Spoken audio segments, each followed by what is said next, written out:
여러분 안녕하세요. 여러분들과 함께 페이스북 모바일 버전을 공부하게 된 강사 조교연입니다. 이번 시간에는 페이스북 처음 만나기라는 제목을 가지고 모바일 페이스북을 위한 기초 첫 단계에 대해서 학습해보고 실습해보는 시간을 갖도록 하겠습니다. 자, 우리가 페이스북을 익히기 전에 먼저 SNS에 대해서 알아보아야겠습니다. SNS 많이 들어보셨죠? SNS는 무엇일까요? SNS는 소셜 네트워크 서비스의 약자입니다. SNS는 1인 미디어, 1인 커뮤니티, 정보 공유 등을 포괄하는 개념이며 참가자가 서로에게 친구를 소개하고 친구 관계를 넓힐 것을 목적으로 개설된 커뮤니티형 웹사이트입니다. 아주 오래되고 또 한국에서 사용되는 대표적인 SNS가 있다면 바로 싸이월드를 들 수가 있는데요. 싸이월드는 인터넷 커뮤니티 사이트로 흔히 싸이라고 줄여서 말하기도 합니다. 회원들 사이의 일촌 관계를 바탕으로 개인의 일상이나 사진, 음악 등을 미니홈피 서비스를 통해 서로 공유할 수 있도록 구성되어 있죠. 또한 네이버에서는 미투데이라는 SNS 서비스를 운영하고 있는데요. 마이크로블로그 형식의 소셜 네트워크 서비스로 트위터와 유사한 부분이 많고요. 글은 한 번 올릴 때 150자까지 쓸 수 있고 글마다 태그를 달 수 있다는 특징이 있습니다. 그 다음에 트위터도 많이 들어보셨을 것입니다. 트위터는 소셜 네트워킹 겸 마이크로블로그 서비스입니다. 영어뿐 아니라 다국어를 지원하고 지역 제한 없이 전 세계 이용자와 짧은 글로 대화를 주고받거나 친구를 맺을 수 있습니다. 그리고 이러한 SNS 중에서도 가장 유명하고 많은 사용자가 사용하는 것이 바로 페이스북이 되겠습니다. SNS와 스마트폰 관련 내용이 신문 방송에서 쏟아져 나오고 있습니다. 불과 몇 년 전만 하더라도 생소하기만 하던 것들이 이젠 당당하게 우리 생활의 일부분을 차지하고 있죠. 버스나 지하철을 타면서 뉴스를 보고 맛집을 가거나 여행 중에도 친구들과 정보를 교류하고 사회적 이슈에 대한 의견도 실시간으로 주고받는 게 가능해졌습니다. SNS는 이제 개인 생활을 넘어서 기업의 마케팅에도 활용되고요. 정치, 사회적 이슈를 공유하는 가장 효율적인 수단이 되어 기존의 신문, 방송 그 이상으로 영향력을 넓혀가고 있습니다. 바로 그 중심에 페이스북과 트위터가 있는 거죠. 트위터가 여론을 형성하는 미디어의 성격을 많이 가지고 있다면 페이스북은 내 생활을 기록하고 친구들과 공유하는 개인의 일기장에 가깝다고 할 수 있습니다. 어떻게 보면 미니홈피인 싸이월드와 성격이 비슷합니다. 그렇다고 페이스북이 개인에만 초점을 맞췄느냐? 그건 또 아닙니다. 포털 사이트의 카페처럼 그룹을 만들 수도 있고 기업이나 단체가 마케팅 차원에서 활용할 수 있는 페이지 기능도 함께 제공하고 있습니다. 많은 사람들이 페이스북을 어려워하거나 부담스러워하는데요. 내 생활에 지나치게 노출되는 것이 꺼려진다는 부분도 있습니다만 여러분들이 쉽게 생각하면은 친구와 교류하려고 단순하게 이렇게부터 시작을 해서 페이스북이 그러한 부분에 있어서 작은 도움이 될 수 있을 것입니다. 그리고 페이스북은 소통에 도움을 주고 관계를 발전시킬 수 있게 도와주는 좋은 도구라고 볼 수 있겠습니다. 자, 그러면은 우리가 페이스북에 대해서 좀 더 살펴보도록 하겠습니다. 미국에서 가장 성공한 소셜 네트워크 서비스 웹사이트 중 하나로 한국의 싸이월드와 유사한 서비스를 제공합니다. 미국 나이를 기준으로 해서 13세 이상이면 누구나 이름, 이메일, 생년월일, 성별, 기입만으로 간단히 회원으로 가입할 수 있고 친구 맺기를 통해서 많은 이들과 웹상에서 만나 각종 관심사와 정보를 교환하고 다양한 자료를 공유할 수 있습니다. 네, 그러면은 이제 페이스북의 역사에 대해서 알아보도록 하겠습니다. 어떻게 시작되어서 지금까지 왔는지를 간략하게 설명드리겠습니다. 페이스북은 10억 명의 이용자가 가입한 세계 최대의 소셜 네트워크 서비스입니다. 이런 대단한 SNS가 어떻게 시작이 되었을까요? 2003년 10월 28일 하버드 대학교의 학생이었던 마크 저커버그가 페이스 메시라는 이름으로 학내에서 장난삼아 출발한 서비스가 이후 9년 만에 10억 명이 넘는 이용자가 가입한 세계 규모 사이트로 성장했습니다. 최근에는 스마트폰의 보급으로 이용자 가운데 절반 이상이 모바일 기기로도 페이스북을 이용하고 있는데요. 당시 19살이었던 하버드 대학교 학생 마크 zuckerberg가 학교 기숙사에서 사이트를 개설하여 창업하였고, 개설 첫 달에 더스틴 모스코비치와 크리스 휴스가 동업자로 합류하였습니다. 처음에는 하버드 학생만 이용할 수 있도록 제한된 사이트였는데요. 2월 말 무렵 하버드 재학생 절반 이상이 가입하였고, 3월에는 스탠포드, 콜롬비아, 예일 대학교 학생들도 이용할 수 있게 됐으며, 개설 2달 만인 4월에는 MIT, 보스턴, 노스이스턴 대학교와 모든 아이비리그까지 확장되었습니다. 2005년 9월 2일 고등학교 학생들도 가입할 수 있게 되었고, 2005년 말에 이르러 미국, 캐나다, 영국 등 7개국에 2,000개 이상의 대학교, 25,000개 이상의 고등학교의 네트워크가 형성됩니다. 그리고 2006년 9월 11일 마침내 전자우편 주소를 가진 13세 이상의 모든 이들에게 개방이 되었죠. 2006년 야후가 10억 달러에 이르는 인수 제안을 하였지만 이를 거절해서 그 당시 화제가 되었고요. 2007년 마이크로소프트가 페이스북에 지분 1.6%에 이르는 2억 4천만 달러를 투자하였습니다. 2008년 말부터 세계 최대 SNS 사이트였던 마이스페이스를 따돌리고 SNS 분야 선두주자로 나섰고, 2009년 9월 가입자 수 3억 명을 돌파하였습니다. 세계 모든 사람을 연결시키겠다는 목표를 지닌 페이스북의 자체 통계에 따르면 가입자의 70%는 미국이 아닌 다른 국가에 거주하는 사람들로 나타났습니다. 창립자이자 CEO인 마크 주커버그는 40억 달러의 자산을 보유하며 미국의 경제 전문지 포브스가 2010년 3월 발표한 세계 10대 청년 부호 1위에 오른 바 있습니다. 이용자들이 페이스북에 가입한 다음에 자신의 프로필을 만들고 다른 이용자들을 친구로 추가하면 타임라인에 글을 쓰거나 친구와 메시지 교환을 할 수 있는데요. 친구들이 프로필을 업데이트하거나 타임라인에 글을 쓰면 자동으로 알림 메시지가 떠서 이용자 상호 간의 상호작용을 촉진합니다. 페이스북은 이용자의 실제 정체성을 보여주는 각종 정보와 그들의 활동을 공개하도록 유도했고, 이들의 이용자들의 상호작용을 촉진하는 각종 기능을 제공해왔죠.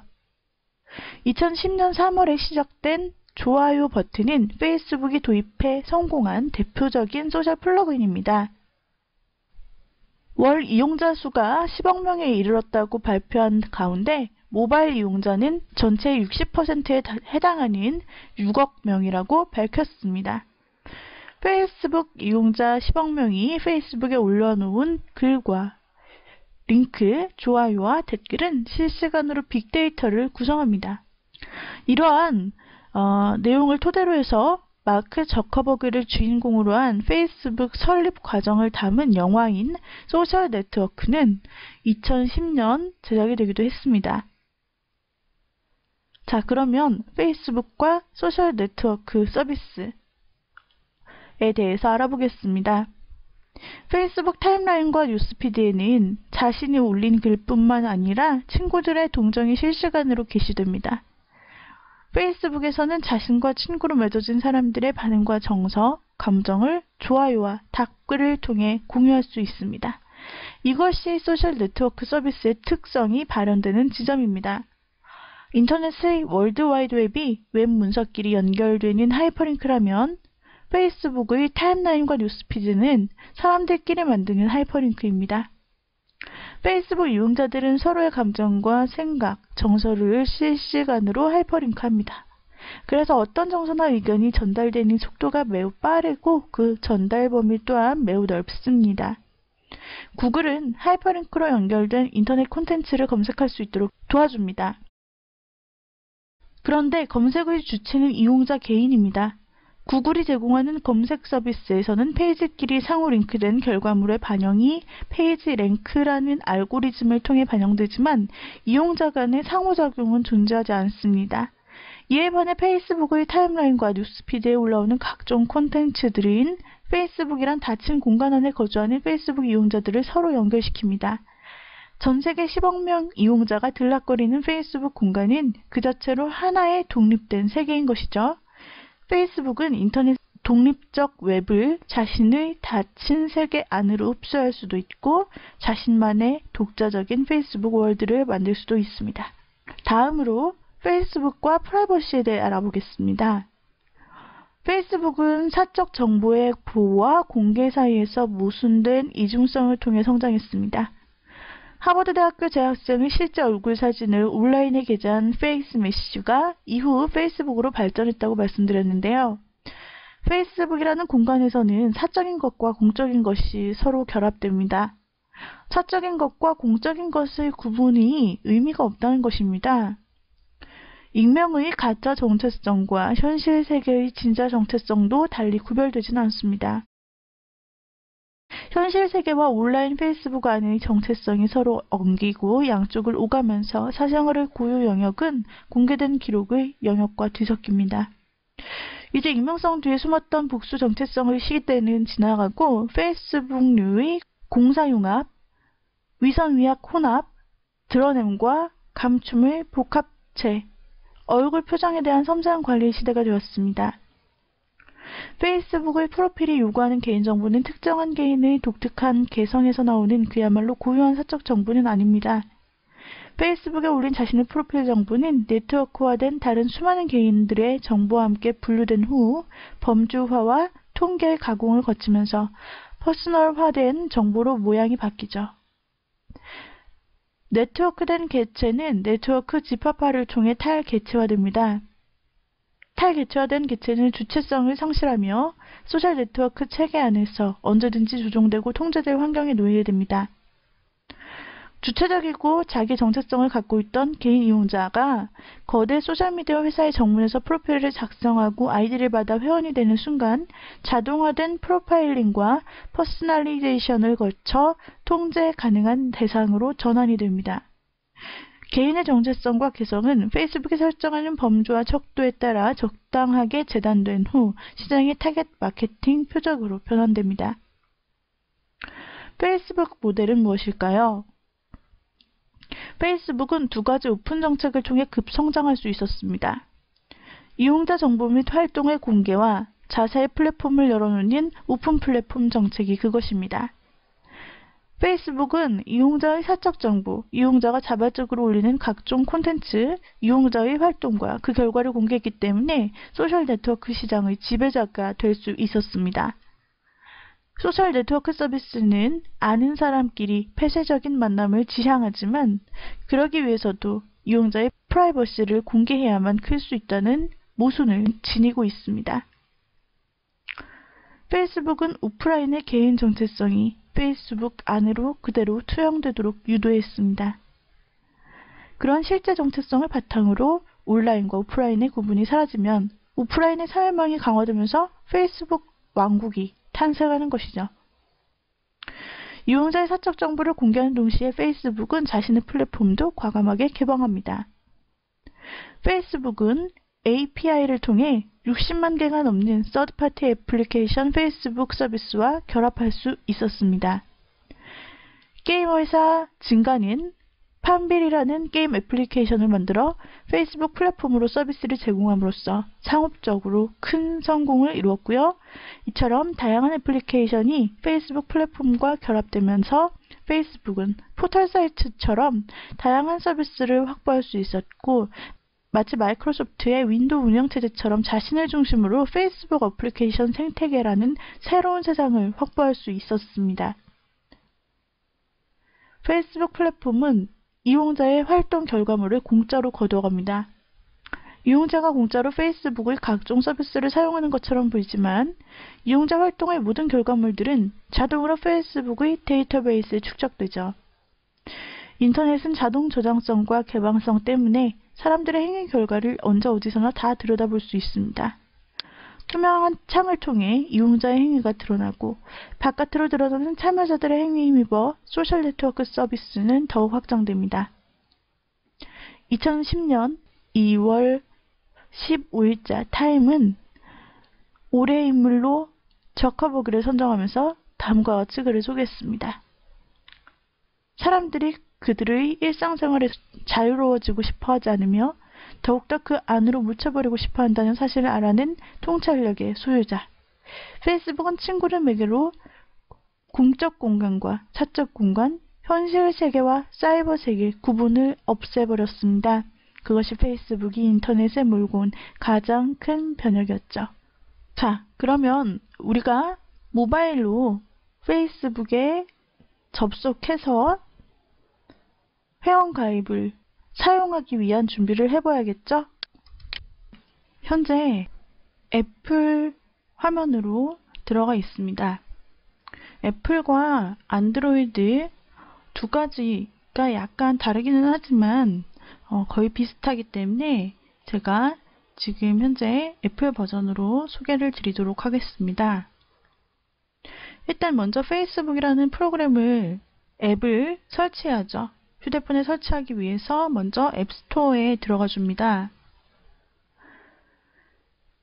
자, 앱을 검색하고 다운로드 받을 수 있는 공간이죠. 여기에서 바로 검색 부분에다가 페이스북이라고 입력을 해보도록 할게요. 한글로 입력하셔도 되고 그 다음에 영문으로 입력하셔도 되고요. 보시면 관련된 여러 목록들이 있는데 이 중에서 페이스북을 선택해 줍니다. 네, 그러면은 바로 페이스북 로고를 보실 수 있을 텐데요. 여기 첫 번째 나타난 페이스북 항목이 바로 우리가 사용할 SNS 요소가 되겠고요. 관련해서 페이스북 메신저가 있기도 하고요. 이렇게 계속해서 관련 프로그램이 있습니다. 자, 여기에서는 일단 첫 번째 검색했던 페이스북을 다운로드 받아볼 겁니다. 자, 여러분들이 안드로이드를 사용하고 계시더라도 이와 같이 앱을 검색하고 다운로드 해주시면 되겠습니다. 자, 페이스북을 다운로드 단추를 눌러서 자, 다운로드를 진행 중에 있습니다. 네, 이와 같이 다운로드 중이라고 하면서 다운로드 받는 그 시간, 과정이 약간 소요될 것입니다. 네, 설치가 완료되었습니다. 그래서 이렇게 파란색 버튼이 활성화되죠? 여기서 여러분들이 회원가입을 먼저 해주셔야 하는데요. 회원가입을 하시려면 여러분들의 이메일 주소가 반드시 필요합니다. 자, 페이스북 단추를 탭해 볼까요? 자, 그러면은 파란색 화면이 나타납니다. 여기에서는 제가 기존에 사용하고 있던 아이디가 있기 때문에 누구님으로 계속 로그인이라는 이러한 표시가 나타나죠? 그렇지만 여러분들은 회원 가입 단계부터 새롭게 시작을 하셔야 하기 때문에 밑에 보시게 되면은 페이스북에 가입이라는 메뉴를 보실 수 있게 될 겁니다. 아래쪽에 있는 페이스북에 가입 단추를 우리가 탭해주면 되는 거죠. 자, 그래서 모바일로도 우리는 페이스북에 가입할 수 있습니다. 정보는 굉장히 간단한데요. 성과, 이름, 성별, 이메일, 생년월일, 새 비밀번호를 넣고 가입을 해주시면 됩니다. 여기에서 작성하게 되는 이메일은 여러분들의 아이디로 사용이 될 것이고요. 그 다음에 이 이메일로 회원가입 인증 이메일이 전송되게 되고 또한 여러분들이 페이스북에서 받게 되는 어떤 소식들에 대해서도 해당 이메일로 전송이 될 것입니다. 그렇기 때문에 여러분들은 이 이메일 주소 굉장히 항상 사용하시고 자주 보시는 그 이메일로 작성을 해주시면 되겠습니다. 이렇게 해서 이번 시간에는 우리가 페이스북 앱을 다운받고 그 다음에 회원 가입을 하는 창까지 보았고요. 다음 시간에 우리가 본격적으로 회원 가입을 하고 또 친구를 추가하는 작업 등에 대해 살펴볼 것입니다. 오늘은 첫 시간이기 때문에 페이스북의 개요에 대해서 많이 좀 비중을 두었고요. 다음 시간에 이제 여러분들께서 페이스북을 활용하는 방법을 본격적으로 익히도록 하겠습니다. 오늘 강의는 이것으로 마치도록 하죠. 여러분 수고하셨습니다.